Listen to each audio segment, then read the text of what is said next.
नमस्कार, आपण पाहताय न्यूज 18 लोकमत. आपल्या सगळ्यांचं स्वागत. मी मिलिंद भागवत आणि आता सर्व महत्त्वाच्या बातम्यांचा घेऊयात वेगवान आढावा. सुरुवात करूयात बर्ड फ्लूच्या बातमीने. राज्यामध्ये बर्ड फ्लूचा कहर कायम आहे. दिवसभरात राज्यात 1804 पक्ष्यांचा मृत्यू झाला आहे. आतापर्यंत राज्यात 17,249 पक्ष्यांचा मृत्यू झाला असल्याची माहिती राज्य सरकारकडून देण्यात आली. वाहतुकीच्या दृष्टीनं महत्त्वाच्या असलेल्या कल्याण पूर्व आणि पश्चिम यांना जोडणाऱ्या पथरी पुलाचं काम पूर्ण झालं आहे. आज मुख्यमंत्री उद्धव ठाकरे यांच्या हस्ते या पुलाचं उद्घाटन होणार आहे. ऑनलाईन पद्धतीनं हे उद्घाटन करण्यात येईल. जालन्यामध्ये ओबीसींनी मोर्चा काढला आहे. 2021च्या जनगणनेत ओबीसी, बीजेएनटी, एनटी आणि एसबीसी या समाजाची जातीनिहाय जनगणना करून या जनगणनेची अधिकृत आकडेवारी जाहीर करावी अशी मागणी या मोर्चाच्या माध्यमातून करण्यात आली. तसंच या लोकसंख्येच्या प्रमाणात केंद्र शासनानं आरक्षणाची अंमलबजावणी करावी यासह विविध मागण्यांसाठी काल जालन्यामध्ये ओबीसी समाजाच्या वतीनं मोर्चा काढण्यात आला. जनगणनेत ओबीसी समाजाची जातनिहाय जनगणना करून लोकसंख्येच्या प्रमाणात केंद्र शासनानं आरक्षणाची अंमलबजावणी करावी अशी मागणी मंत्री विजय वडेट्टीवार यांनी केली. यावेळेला वडेट्टीवार यांनी जोरदार फटकेबाजी करत जालन्यामध्ये जाळं टाकलं असून जो मासा ओबीसी आरक्षणाच्या आड येणार तो या जाळ्यात अडकेल अशी प्रतिज्ञा केली. 2021 साली जातीनिहाय जनगणना झाली पाहिजे अशी मागणी राष्ट्रवादी काँग्रेसचे प्रवक्ते महेश तपासे यांनी केली. तसंच राष्ट्रवादीतून भाजपात गेलेले सहकारी पुन्हा राष्ट्रवादीत येणार असल्याचंही तपासे यांनी म्हटलं. भाजपात नेत्यांची घुसमट होत असल्याचा दावा त्यांनी केला. अंबरनाथमधल्या राष्ट्रवादी काँग्रेसच्या एका कार्यक्रमात ते बोलत होते. इतर समाजाचे मोर्चे निघतात तसे ओबीसींचे निघतात. ओबीसींचे काही प्रश्न असल्याचं मत अन्न आणि नागरी पुरवठा मंत्री छगन भुजबळ यांनी मांडलं. ओबीसी समाज जागृत आहे हे सगळ्यांना कळावं यासाठी मोर्चा काढण्यात आल्याचं छगन भुजबळ यांनी नमूद केलं. ओबीसी समाजाच्या आरक्षणाला कुठलाही धक्का न लावता आरक्षणाचा पेच सोडवणं आवश्यक असून यासाठी आवश्यकता पडल्यास विधानसभेचं कामकाज बंद पाडू असा इशारा मंत्री बबनराव लोणीकर यांनी दिला. ओबीसी समाजाच्या मागण्या मान्य करणं हाच सरकारसमोरचा पर्याय, कारण या मागण्या न्याय्य आहेत. लोकप्रतिनिधी म्हणून माझा ओबीसी समाजाच्या मागण्यांना पूर्ण पाठिंबा आहे असं लोणीकर यांनी नमूद केलं. राज्यामध्ये मराठा आरक्षणाच्या मुद्द्यावरून वाद कायम आहे. ज्या मराठा विद्यार्थ्यांची नियुक्ती झाली आहे त्यांना नेमणूक देण्याची शक्यता असताना तसं झालं नाही. हे सरकार केवळ मराठा समाजाला खेळवत ठेवत आहे अशा प्रकारचा आरोप विधान परिषदेतले विरोधी पक्षनेते प्रवीण दरेकर यांनी केला. ओबीसी समाजाबद्दल पण आम्हाला सहानुभूती असल्याचं दरेकर यांनी नमूद केलं. आझाद मैदानावर सुरू असलेल्या मराठा विद्यार्थ्यांच्या आंदोलनात विरोधी पक्षनेते प्रवीण दरेकर सहभागी झाले होते. महाराष्ट्र कर्नाटक सीमा प्रश्नी 27 जानेवारीला बैठक होणार आहे. सह्याद्री अतिथीगृहात ही बैठक पार पडेल. मुख्यमंत्री उद्धव ठाकरे, शरद पवार, अजित पवार, देवेंद्र फडणवीस, प्रवीण दरेकर हे या बैठकीला उपस्थित असतील. या बैठकीत सीमावादावर तोडगा निघणार का हे पाहणं अतिशय महत्त्वाचं आहे. शरद पवार हे शेतीचं उत्तम ज्ञान असणारे नेते असून त्यांनी नव्या कृषी कायद्याचा अभ्यास केला पाहिजे असं मत केंद्रीय सामाजिक न्यायमंत्री राज्यमंत्री रामदास आठवले यांनी व्यक्त केलं आहे. शरद पवार यांनी शेतकरी आंदोलनाला पाठिंबा देण्याच्या ऐवजी कायद्यांना पाठिंबा देणं अपेक्षित होतं असंही आठवले यांनी नमूद केलं. कृषी कायद्याला राजकीय विरोधातून आंदोलनं होत असल्याचा आरोप भाजपचे नेते वारंवार करतायत. भाजपचे आमदार अतुल भातखळकर यांनी एका शेतकऱ्याच्या शेतात लावलेला एक बॅनर ट्विट केला. या बॅनरमध्ये कॉन्ट्रॅक्ट फार्मिंगचे फायदे सांगितले. शेतकरी कायद्यांना विरोध करणाऱ्या राजकारणी मंडळींच्या कॉन्ट्रॅक्ट फार्मिंगच्या कंपन्यांचे बॅनर पाहून आनंद झाला. हा दुटप्पीपणा किळसवाणा आहे अशा शब्दात भातखळकर यांनी टीका केली. बेकायदा सावकारी व्यवसाय करणाऱ्यांच्या विरोधात उपमुख्यमंत्री अजित पवार यांनी दंड थोपटले. त्यांनी अशांना सज्जड दम भरलाय. जर कोणाचे नातेवाईक किंवा मित्र बेकायदा सावकारी करत असतील तर आत्ताच सावध राहा. नंतर कोणी मायका लाल जरी आला तरी माफ करणार नाही असं अजित पवार म्हणाले. इतकंच नाही तर मोक्का किंवा तडीपार करण्याचा दमही त्यांनी भरला. बारामती सहकारी बँकेच्या समारंभात ते बोलत होते. उपमुख्यमंत्री अजित पवार बारामतीच्या 2 दिवसांच्या दौऱ्यावर होते. नुकत्याच महाराष्ट्रातील ग्रामपंचायतीच्या निवडणुका पार पडल्या. यात बारामतीमधल्या 51च्या 51 ग्रामपंचायती राष्ट्रवादीच्या ताब्यात आहेत. अजित पवार यांच्या निकालानंतरचा पहिलाचा बारामती दौरा होता, त्यामुळे मोठ्या संख्येनं ग्रामपंचायत सदस्य अजित पवार यांच्या भेटीसाठी आले होते. साताऱ्याचे भाजपचे आमदार शिवेंद्रराजे भोसले यांनी उपमुख्यमंत्री अजित पवार यांची भेट घेतली, त्यामुळे राजकीय वर्तुळात चर्चांना उधाण आलं. मात्र विकास कामांच्या संदर्भात भेट झाल्याचं स्पष्टीकरण अजित पवार यांनी दिलं. राष्ट्रवादीचे अध्यक्ष शरद पवार अहमदनगरच्या दौऱ्यावर होते.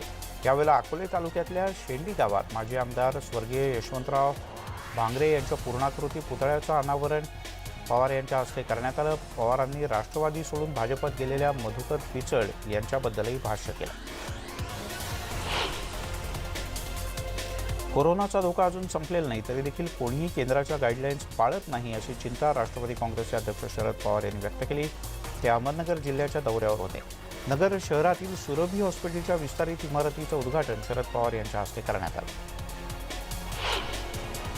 केंद्राकडून ईडीचा वापर फक्त राजकारणासाठी सुरू असून त्यातूनच मग पवारसाहेब आणि शिवसेनेच्या आमदारांना नोटीस आहेत असल्याचा आरोप राष्ट्रवादी काँग्रेसचे आमदार रोहित पवार यांनी केला. राजकारणात खूपच ताणतणाव असून पूर्वीसारखं राजकारण आता सोपं राहिलेलं नसल्याची प्रतिक्रिया त्यांनी दिली. ते जळगाव जिल्ह्यात एका कार्यक्रमात बोलत होते. राष्ट्रवादीचे आमदार रोहित पवार हे जळगाव जिल्ह्याच्या दौऱ्यावर होते. यावेळेला कार्यकर्त्यांनी सेल्फी घेण्यासाठी प्रचंड गर्दी केली. ज्येष्ठ कार्यकर्त्यांनी या सगळ्यांना आवरण्याचा प्रयत्न केला, पण तो निष्फळ ठरला. शेवटी रोहित पवार यांनी माईकचा ताबा घेतला. आपलं मनोगत व्यक्त करून कार्यक्रम स्थळावरून काढता पाय घेतला. राज्यातील महाविकास आघाडी सरकार जास्त काळ टिकणार नाही असं भाकीत केंद्रीय सामाजिक न्याय राज्यमंत्री रामदास आठवले यांनी व्यक्त केलं. उद्धव ठाकरे हेच काँग्रेस आणि राष्ट्रवादीला कंटाळून भाजपला पाठिंबा देतील असा विश्वासही आठवले यांनी व्यक्त केला. ते पुण्यात एका पत्रकार परिषदेत बोलत होते.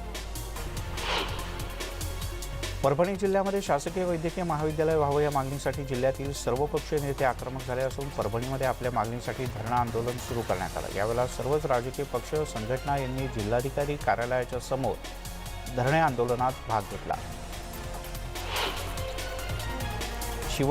शिवजन्मोत्सवाच्या पारंपरिक मिरवणुकीला परवानगी द्या या मागणीसाठी नाशिकमधील सर्व मंडळांनी पालकमंत्री छगन भुजबळ यांची भेट घेतली. सर्व कोरोनाचे नियम पाळून कार्यक्रमाची तयारी करून शिस्तबद्ध पद्धतीनं नियोजन करण्याची ग्वाही या मंडळांनी दिली.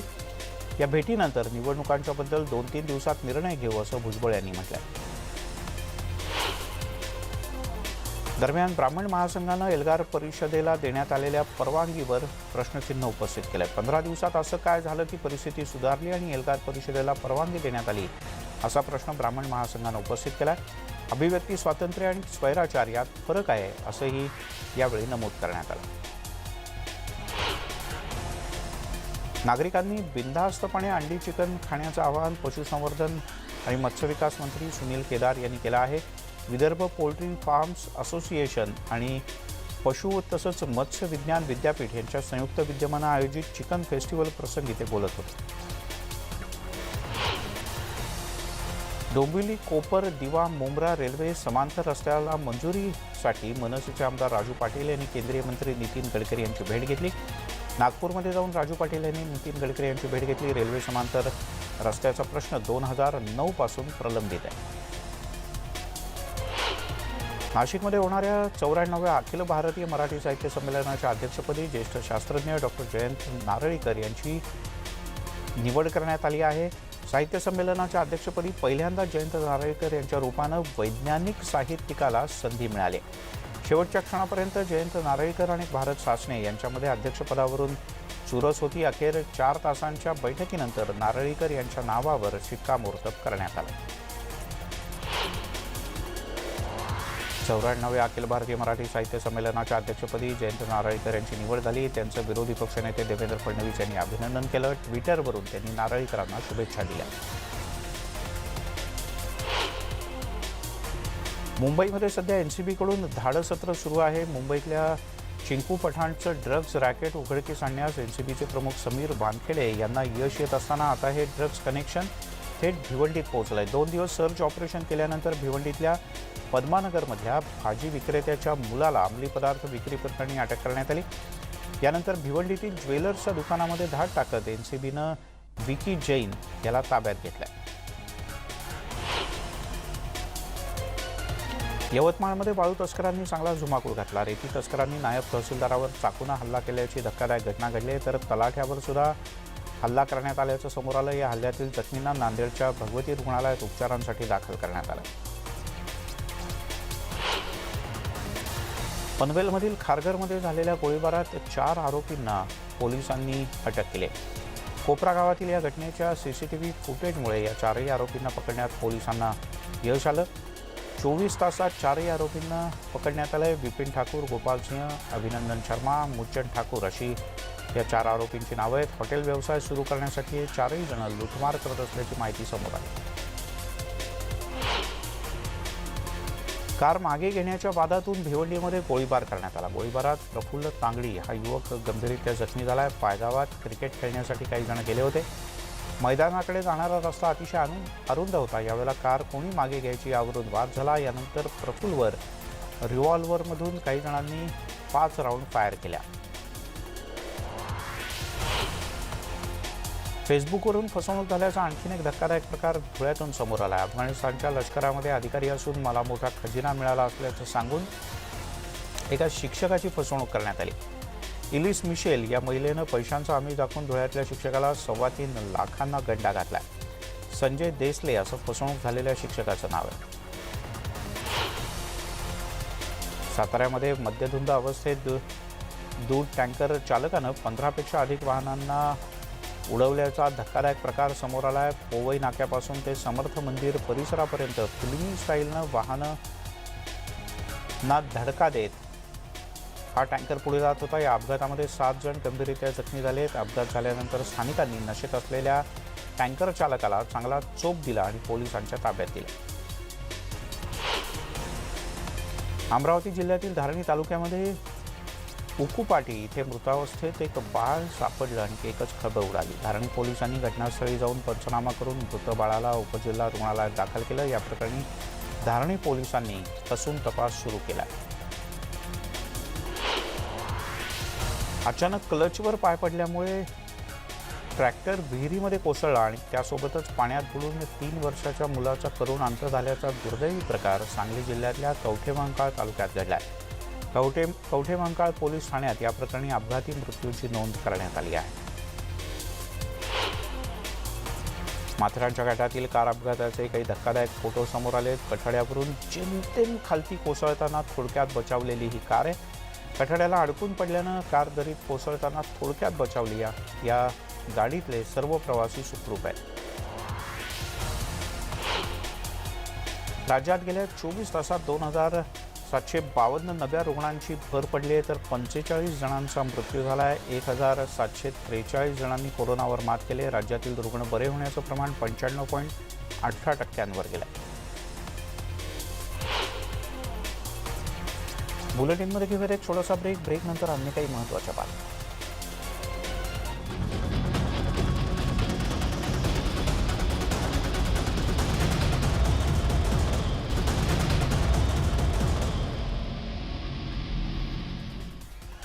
ब्रेकनंतर आपल्या सगळ्यांचं पुन्हा एकदा स्वागत. आज राष्ट्रीय मतदार दिन आहे आणि या दिवसाच्या निमित्तानं केंद्रीय निवडणूक आयोगाकडून ई मतदार ओळखपत्राचं वाटप करण्यात येणार आहे. दरम्यान केंद्रीय मंत्री रविशंकर प्रसाद यांच्या हस्ते ई मतदार ओळखपत्र लॉन्च केलं जाईल. यानंतर मतदारांना त्यांची मतदार ओळखपत्र मोबाईल अथवा कॉम्प्युटरवरून डाउनलोड करता येणार आहे.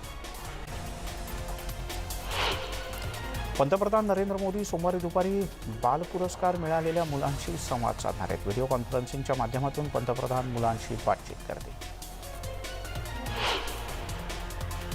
भारत आणि चीन दरम्यान 9वी लष्करी कमांडर स्तरावरच्या चर्चेची फेरी संपन्न झाली. लडाखमधल्या वादग्रस्त भागातून सैन्य माघारीवर चीननं सहमती दर्शवली असल्याची माहिती यानंतर देण्यात आली. दिल्ली विमानतळावर पोलिसांनी ड्रग्सची तस्करी करणाऱ्या 2 आरोपींना ताब्यात घेतलं. या आरोपींनी बॅग आणि वह्यांमध्ये ड्रग्स लपवून त्याची तस्करी सुरू केली होती.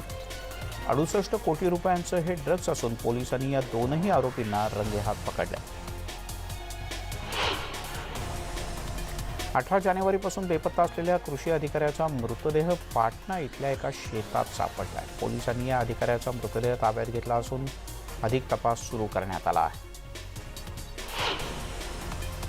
रामेश्वरम इथे पांबन रेल्वे पुलावर पोलिसांनी सुरक्षा व्यवस्थेत मोठी वाढ केली. अज्ञाताने रेल्वे ट्रॅक उडवण्याची धमकी दिल्यानं पोलिसांनी या पुलावर सुरक्षा वाढवली असून परिसरात अलर्ट जारी करण्यात आला आहे. ओडिशातलं भितारकणिका नॅशनल पार्क पुन्हा एकदा पर्यटकांसाठी खुलं करण्यात आलं आहे. हे जगातलं सगळ्यात मोठं मगरींसाठीचं नॅशनल पार्क. मगरींची वार्षिक जनगणना झाल्यानंतर हे पार्क खुलं करण्यात आलं.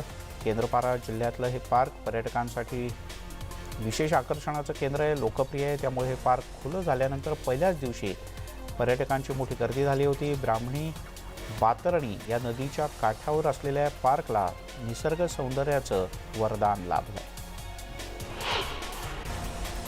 ऑस्ट्रेलियाचा ऑलराऊंडर क्रिकेटपटू ग्लेन मॅक्सवेलनं मोठा निर्णय जाहीर केला. पण यापुढे कसोटी सामन्यात खेळणार नसल्याचं मॅक्सवेलनं म्हटलंय. परंतु T20 आणि वन डे सामन्यांमध्ये मात्र खेळणार असल्याचं ग्लेन मॅक्सवेलनं जाहीर केलं. ऑस्ट्रेलियासोबतच्या यशाचं श्रेय मला देऊ नका असं वक्तव्य माजी क्रिकेटर आणि NCA प्रमुख राहुल द्रविडनं म्हटलं आहे. ऑस्ट्रेलियासोबत झालेल्या कसोटी सामन्यात भारतानं 2-1 असा विजय मिळवला. या विजयानंतर राहुल द्रविड आणि भारतीय संघाचं मोठं कौतुक केलं जातं. भारतासोबतच्या कसोटी सामन्यात ऑस्ट्रेलियानं मोठी चूक केली असल्याचं वक्तव्य ऑस्ट्रेलियाचे माजी क्रिकेटपटू इयन चॅपल यांनी व्यक्त केलं आहे. कसोटी सामन्याच्या दरम्यान भारतीय संघातील दिग्गज खेळाडूंना दुखापत झाली. दुखापतीमुळे रवींद्र जाडेजा, अश्विन बिहारी हे प्रमुख खेळाडू संघाबाहेर पडले. त्यामुळे नवीन खेळाडूंना संधी मिळाली आणि याच संधीचं सोनं त्यांनी केलं असल्याचं चॅपल म्हणाले. परंतु ऑस्ट्रेलियाची अवस्था मात्र या उलट पाहायला मिळाली. प्रत्येक कसोटी सामन्यात त्याच 4 वेगवान गोलंदाजांना घेऊन खेळणं हीच ऑस्ट्रेलियाची सगळ्यात मोठी चूक होती. वेगवान गोलंदाजांनी 5 आठवड्यात 4 कसोटी सामने खेळणं म्हणजे 4 मॅरेथॉन स्पर्धांमध्ये धावण्यासारखं असल्याचंही इयान चॅपल म्हणाले. बॉलिवूडमधील बहुचर्चित जोडी वरुण धवन आणि नताशा हे लग्नबंधनात अडकले आहेत. 22 जानेवारीपासून त्यांच्या विवाह सोहळ्याला सुरुवात झाली होती. रविवारी अखेर या दोघांनी लग्नगाठ बांधली. सध्या सोशल मीडियावर या सोहळ्यातले काही फोटो आणि व्हिडिओ चांगलेच व्हायरल झालेत. अलिबाग इथल्या द मेन्शन हाऊस इथे मोजक्याच पाहुण्यांच्या उपस्थितीत हा लग्न सोहळा पार पडला. मराठी चित्रपटसृष्टीतील सिद्धार्थ आणि मिताली हे सुद्धा लग्नबंधनात अडकलेत. गेल्या अनेक दिवसांपासून या दोघांच्या लग्नाची चर्चा होती. आज अखेर कुटुंब आणि मित्रपरिवारांच्या साक्षीनं यांचं लग्न झालं.